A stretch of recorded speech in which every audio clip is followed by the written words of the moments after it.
Red Cross, Red Crescent national societies were initially created to take care of the wounded on the battlefield. But the Japanese Red Cross understood over a century ago that national societies also needed to be trained during peacetime and needed to be ready also for other types of disasters, such as natural disasters.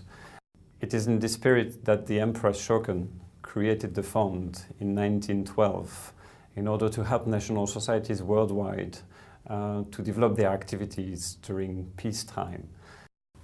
Today, the Joint Commission of the Empress Shoken Fund encourages national societies to submit project proposals that not only help them to alleviate suffering, prevent suffering, but also to develop activities and their capacities in the long term and ability to mobilize resources locally.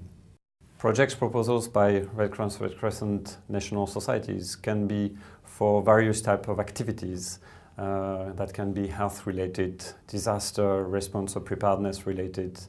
But the Joint Commission is primarily focusing at the quality of the project proposals. We are also looking at ensuring balance between regions and we are also looking at ensuring access to the funding for the most needy national societies or those that have the less access to sustainable resources.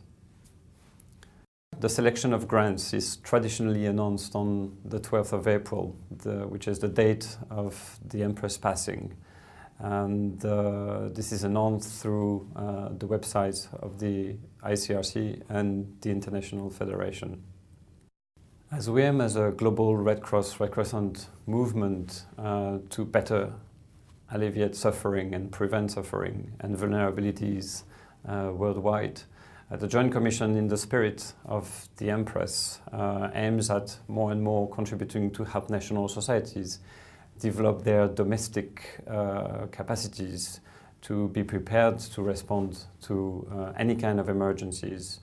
And through that is selecting project proposals more and more which are owned by national societies and that can be developed in the long run through mobilizing sustainable local resources through their network of volunteers. Every year, around the month of August, the Joint Commission is sending a circular letter to all Red Cross, Red Crescent national societies, inviting them to submit a project proposal and reminding them on the fund's regulations and criteria for selection. National societies need to submit the project proposal by the end of December. Afterwards, the Joint Commission reviews all proposals and uses the advice of its field delegations and representations to select the best project proposals and those that are likely to be sustainable and have impact for the vulnerable people. National societies wishing to apply to the fund are encouraged to design and submit clear, simple and possibly innovative project proposals. Most importantly, national societies should design project proposals that will contribute to expand their domestic capacity to mobilize people, resources, volunteers in order to help the most vulnerable.